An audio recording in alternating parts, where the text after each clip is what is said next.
En tous les cas, sur l'aspect pharaonique, parce que à ce moment-là, le pharaon est vraiment un dieu. Le pharaon est quelqu'un d'essence divine, pour qui on a évidemment depuis longtemps perdu l'image d'un peuple d'esclaves sous le fouet qui construit la pyramide, comme on peut le voir dans certains films, y compris dans des films où d'ailleurs on vous montre des roues très belles alors qu'à la roue n'arrive que pas mal de siècles après.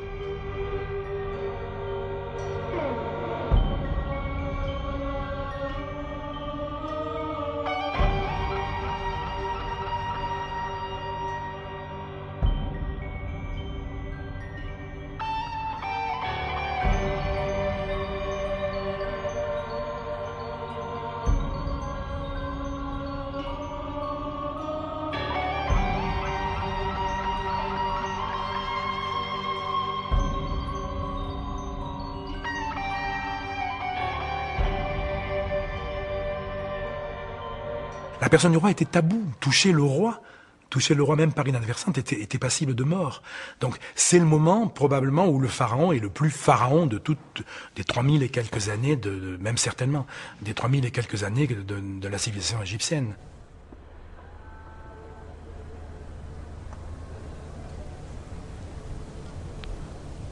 If the builders of the pyramids were not slaves, who were they?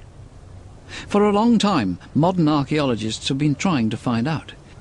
Egypt still holds surprises, even with millions of tourists visiting every year. She toys with us, and when it suits her, she reveals just a little of her true face. In 1991, a tourist admiring the view was thrown from his horse. His mount had stumbled against the remains of a low brick wall that had begun to emerge from the sand. Archaeologists flocked to begin excavations, and dozens of tombs were uncovered at the very foot of the pyramids.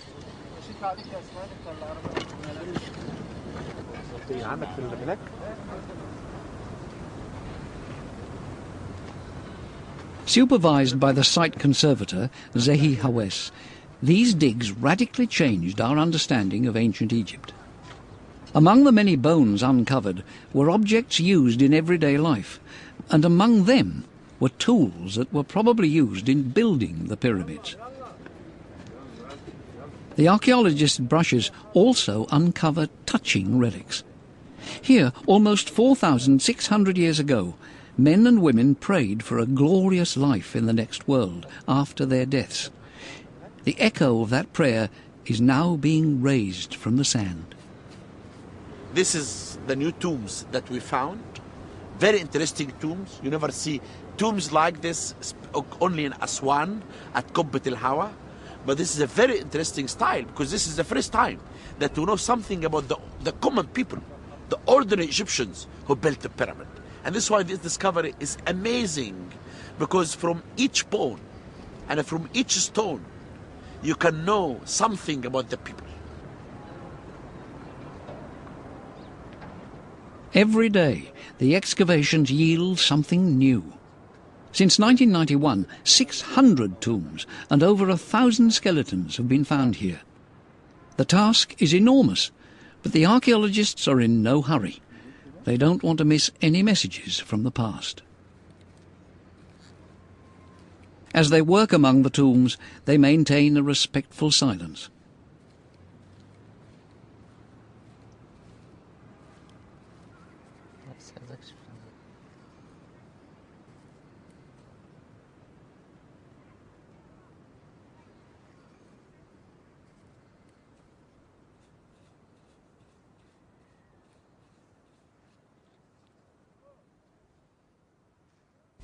The dig quickly uncovered some amazing, almost miraculous finds. They include the tombs of administrators, public servants and ordinary labourers who built the pyramid for Cheops 4,600 years ago.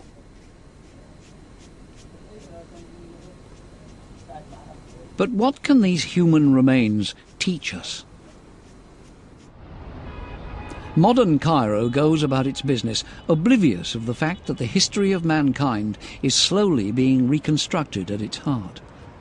Here, at the National Research Centre, the bones exhumed at the foot of the pyramids are analysed. لا وده استنى وده معاه.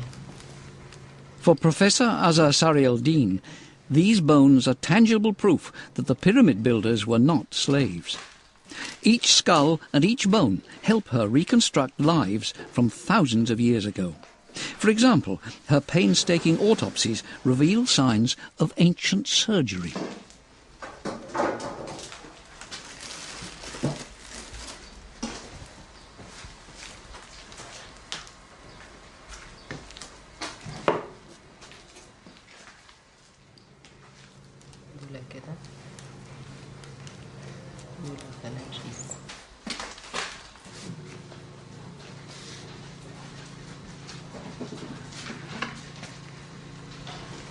يا إما إنه يكون محاولة تدخل جراحي من الدكاترة يعني أياميها إن هم يحاولوا إن هم يتدخلوا عشان يقللوا البريشر مثلا داخل الجمجمة أو حاجة زي كده عشان يحاول يعالج الحالة. The investigation reaches back in time. Cancerous cells were eating away at this skull. The only way an ancient surgeon could deal with them was to cut them out.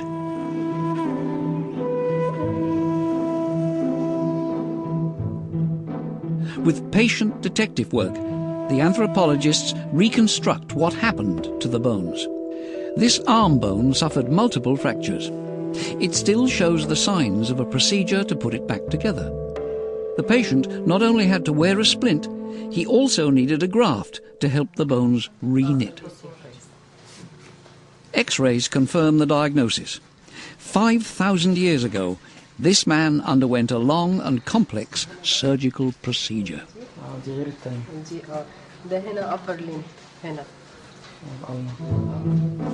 He could well have been a worker who was taken to the doctor after a slab fell on his arm.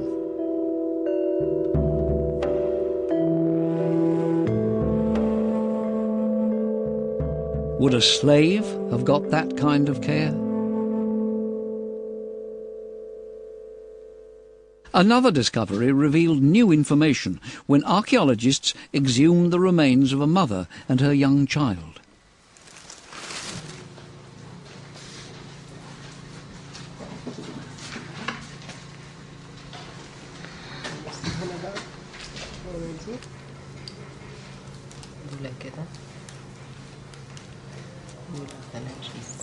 At the foot of the pyramids, craftsmen, stonecutters and masons lived and died near their work.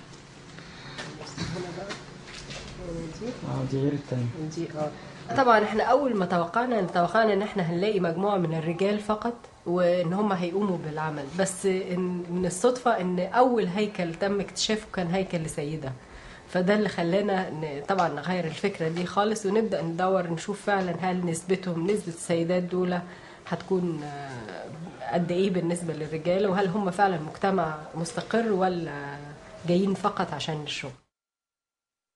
For centuries, historians supported the slavery theory to explain the monumental constructions of ancient Egypt. They were mistaken. The workmen were not slaves. In fact, a whole village was built at the foot of the pyramids. Large families, men, women and children, lived in it. مش عبيد ان احنا لما لقينا الهياكل بتاعتهم لقينا هياكل لسيدات ورجال والاطفال يعني ما لقيناش رجال بس لو كانوا عبيد كان هيجيب شويه عمال رجال ويشتغلوا ويروحوا بلدهم لكن دول كانوا عايشين مستقرين في المنطقه فكانوا عايشين مع سيداتهم واطفالهم وعيشه مستقره يعني فاكيد ما كانش عبيد.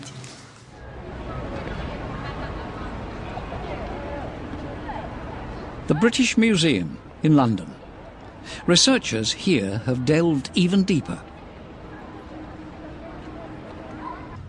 By piecing together and translating texts from the era, they have recreated part of the daily lives of these men and women.